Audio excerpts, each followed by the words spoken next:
everyone. Welcome to Double FM Sports. I am Todd File. I'm Ethan Fager. And I'm Jared Mizrak. And today is the day that we've been hyping up for a couple videos. We are joined by our special guest, Michigan State basketball player Kyle Ahrens. Kyle, I know it's a tough situation in the world, so we really want to thank you for taking some time out of your day to be with us. If you want to, Yeah, no problem. I appreciate you guys for allowing me to come on the show and everything. I was pretty excited, so I'm just back at home in Ohio, really doing nothing. So, sweet. All right, so if we want to get into the questions, I'll start us off. What led you to pursue, basketball as your sport? At the age? Yeah. It was always one of my favorites growing up, ever since I had a little tie soup, honestly. When I realized I wanted to be serious with it was probably around 7th grade. That's when I wanted to really focus on just basketball. I mean, I played football for a couple years after that, but it was always basketball for me. Nice. I mean, I know I saw you had that highlight that made the Sports Center back when you were in high school. So that was sophomore year. Yeah. All right, Ethan. Yeah, so obviously you got very good at basketball. So I guess my question was, why did you choose to go to Michigan State? It was definitely the family atmosphere. When I first visited there, it felt like home to me. It was the only place where I knew Coach was going to stay for sure. I didn't have another opportunity to play for a Hall of Fame coach like that, so that's something I wanted to take. Yeah, that's cool, man. That's really cool. Yeah. My question kind of ties in with what Ethan just asked, but is there anywhere else you would have considered going to college besides Michigan State? Yeah, I was down to Michigan State, Dayton, and Xavier. Those were pretty much my top 3. Gotcha. And I mean, that's all kind of in the same area for the most part, so. Yeah. Dayton and Xavier, Dayton's only about 45 minutes from me, and then Xavier's about an hour 45. Cool. I mean, you were number 0. Is there any significance behind why that's your number? I mean, that's not a very, at least I think, common number to see. Yeah. I always loved low numbers. I mean, I always wore 33 growing up in high school, but Magic Johnson, that's his retired from Michigan State. So I couldn't wear that. But, and then I went to low numbers, and the really only low number was 0 that they had. So I was like, why not? All right, that's cool. Yeah. So I guess the next question I had was maybe how have you persevered? Because I know you did suffer some injuries throughout your career. So how were you able to persevere through that and able to keep going? I guess. Dealing with injuries is just kind of one of those things when you have people around you that are very motivating and teammates and family. It just allowed me to get back up and try it again. So it's not something I just sat down and felt defeated. Yeah. This last one was definitely probably the hardest one, the ankle. Yeah. Because it still hurts to today and everything, and just knowing that, that was my jumping leg, and I couldn't even jump after, this year I couldn't even jump really off it. Yeah. So, I mean, that was kind of defeating, and knowing, this will be it for my career. But, other than that, it was just more just having people around me that supported me and continued to push me no matter what. That's what's really helped me persevere through everything. Yeah. I guess my question, which I wasn't anticipating this, but this also fits into what Ethan just asked, was, you mentioned having, people that you can lean on and have support you. Who was, and I guess maybe still is, your biggest role model? Definitely my wife. She's been with me since freshman year of high school, and she's been through it all with me. So just having her there for me and just always supporting me, always pushing me. She's one of the main reasons I did come back for my 5th year and chose to play. She just knew that I loved the game so much and everything, so just having her there, she's probably my role model. She's so inspiring and just always having a smile on her face no matter what. It's cool. All right, so, I mean, you touched a little bit about this with, saying it's a family environment. How would you describe the culture at Michigan State basketball? It's definitely a family tradition.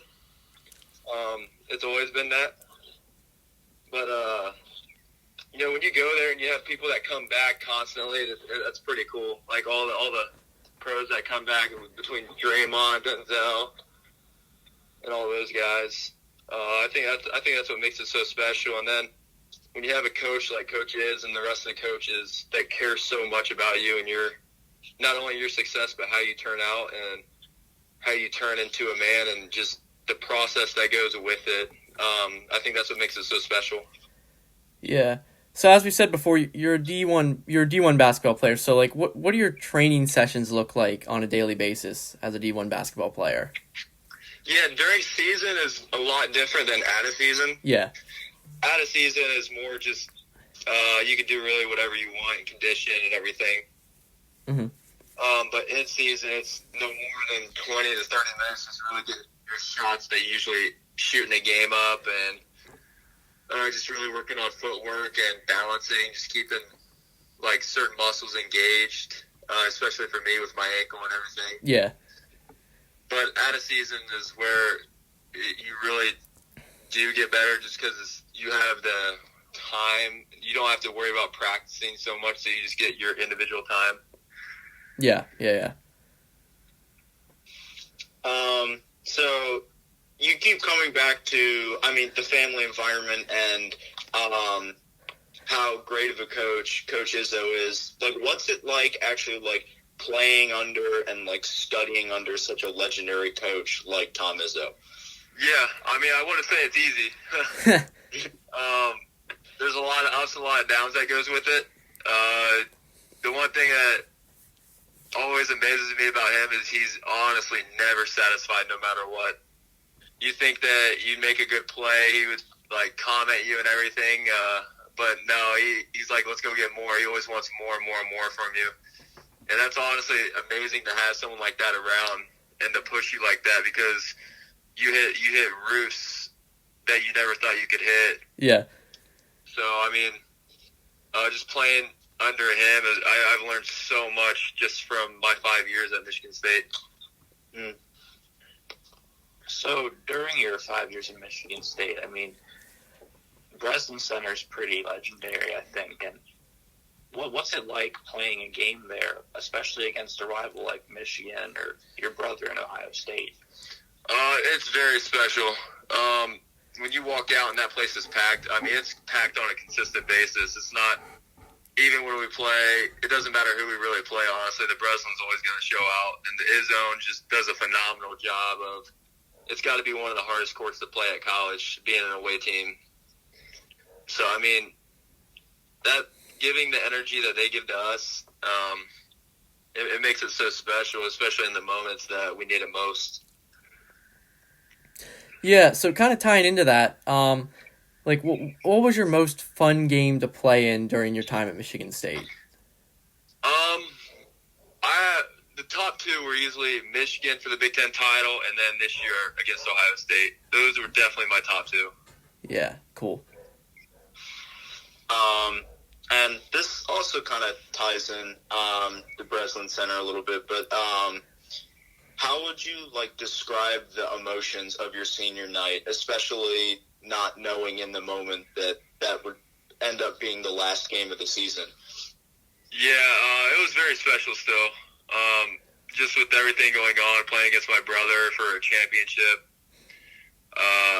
the amount of people from my hometown that came to support, that was my first game my whole family was able to come to.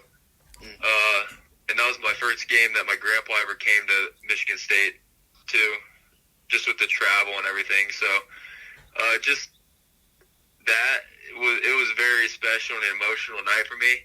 Now that I look back and realize that it was my last game, you can't really focus on the negative about what it could have been, and you got to focus on what happened and that we went out as champions. So you just got to take positivity from it. Yeah. Sweet. So we talked about most memorable, or like your favorite game to play in.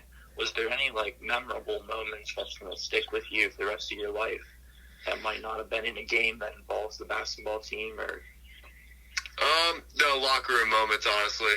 Like after a long practice or whatever, and you're just sitting in your chair in the locker room with all the guys, and you just don't want to move, and we just sit there and talk for hours. And just, those are the memories that I'll miss most, honestly. The time I had with those guys and all the relationships I've made with all my teammates and everything are special. So that's what I'm going to miss most. Yeah, so obviously you were a fifth-year senior. What does your future look like now that your Michigan State career is over? Like, yeah, so me and my wife plan on moving back home in Ohio. It's just kind of crazy with everything going on right now. yeah, I'm going to job search. Hopefully, get a job by the end of summer. That's my plan. Kind of move my things back, move our things back home, and just start here, start back at home again. yeah. Yeah.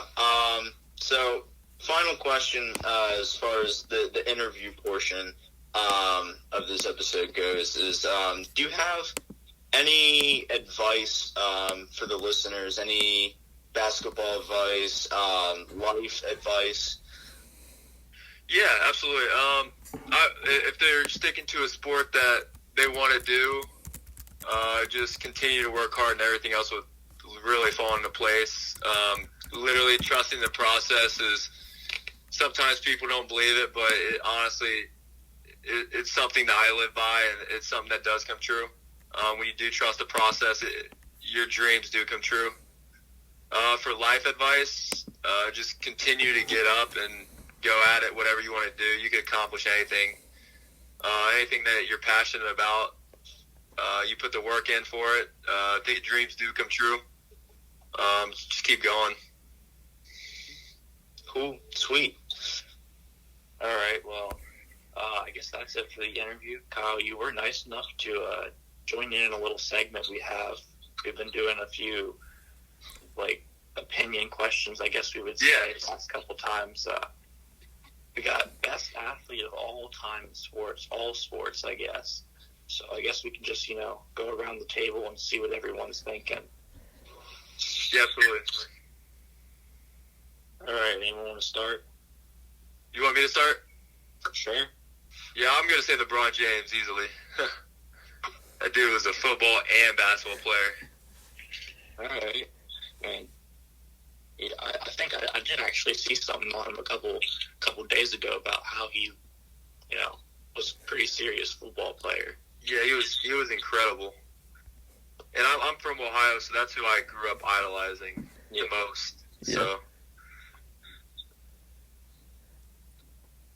I'll go next. Whoa, who's going? Yeah, I can if. Go for it. I was gonna say mine was Usain Bolt. Obviously, like the guy looks like he's an athlete, and he's like obviously one of the fastest guys of all time. I also do agree. I think LeBron James is also up there, like right up there too. So. Yeah. Okay. Yeah, now that you bring up LeBron, like I totally see it. Like I forgot that he did play football and was like actually good at it. But I'm gonna go a similar route, and I'm gonna say Bo Jackson. I mean, that was my second. Yeah, like he could play football and rock it beyond all belief. He could play baseball and rock that too. And in high school, he was a 2-time state decathlon champion, which is like the ultimate athlete. Yeah, I had Bo Jackson as my second best athlete of all time because he was just, I feel like this is kind of a common theme with all the guys we've picked. They're multi-sport athletes and they're good at it. But I actually went with Jim Brown, the legendary running back, because throughout his whole entire athletics career, he was a not 3-sport athlete in high school. He was a 5-sport athlete. He played football, basketball, baseball, lacrosse, and track. And he's in the Football Hall of Fame, both college and professional. And he led Syracuse to a national lacrosse championship. He's in the Lacrosse Hall of Fame. I mean, he seems to be able to just pick a sport and really just, excel at it. Yeah, I mean, it's interesting that you brought up Jim Brown. Another guy that kind of came to mind for me was Jim Thorpe, who played football, if I'm not mistaken, was an Olympic pentathlete. But yeah, I mean, I think you hit the nail on the head. It's guys who aren't just, yes, you can be good at one sport, but these guys are good at many sports. Yeah, I mean, I don't think we really have anything else. I mean, there's not much to talk about. If y'all have anything else you want to say. I mean, if we wanted to extend this a little bit, we could potentially. We have a couple other questions here. As far as the hypotheticals, if we wanted to do that, Kyle, if you were up for that. Yeah, I could do one more. I got to take care of my dog here really soon, but I could do one more. All right. Okay.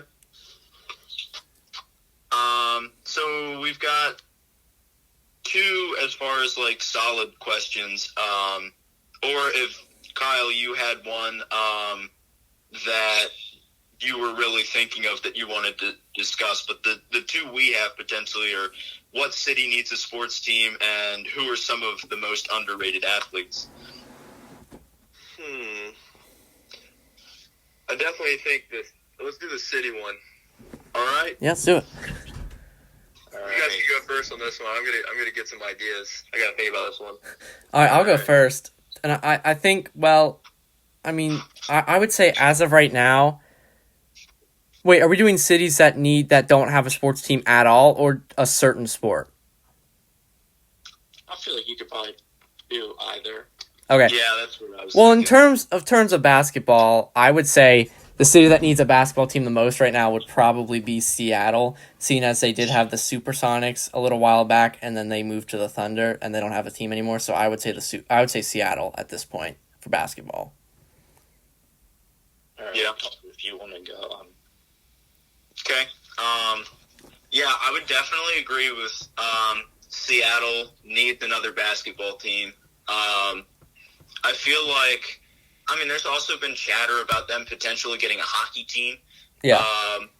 But, I mean, that's I feel like, I don't know, most cities are pretty much covered as far as ones that need sports teams.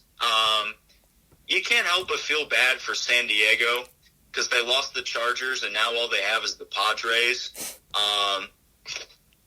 And it's been a long time since they've had a basketball team, since, like, the ABA in the 60s. So, I don't know, maybe San Diego, maybe even Portland getting, like, an NFL team or something, because they just have the Blazers in the NBA. I'm looking at a list of cities that don't have sports teams in the major sports. The one that kind of sticks out to me is Louisville. I mean, they don't have a single major sports team, unless I might be forgetting something, but No, you're not. They don't have any. I mean, I know we're on the Michigan State here, but Louisville does have a good basketball team, and not only good basketball team, but they have good college sports. I mean, there is, I feel like, a liking of sports in that city, and they just don't have anything professionally to. Yeah, I agree with that. Yeah. Well, for me, I would say you guys all brought up really good cities. But I also feel for Seattle after they lose the Supersonics. And then the team they have at OKC. And, I mean, I know if I was a Supersonics fan, I'd be like, if I was a Seattle fan, I'd be sick. And then I'd just be waiting. But Like, I'd have to go with Seattle, honestly, as well. Yeah. All right. Well, I guess, like you said, you got to go take care of your dog, so we'll let you go. Thanks again for joining us. Yeah. Thank you guys for having me. I appreciate that. Yeah. All right. Well, I wish you the best with moving back to Ohio and everything and continuing the rest of your life. Thank you. Thank you, guys. Yeah. Sam. Yeah. All right. All right. There you have it. We had our first interview segment this episode, and so we hope to hopefully be able to get some more of those, maybe with some different athletes in the future. But yes, thanks once again to Kyle for really doing this with us. It was a lot of fun. But that's pretty much all we have. So I guess. Well, sorry, it was a short one today, but I mean the interview was very important. So. Yeah, and you know what? We've been giving you guys a lot of really long content, so maybe it's good to switch it up. Yeah. All right. So for Double FM Sports, I am Todd File. I'm Ethan Fager. And I'm Jared Mizrak. And we are signing off until next time. See you guys.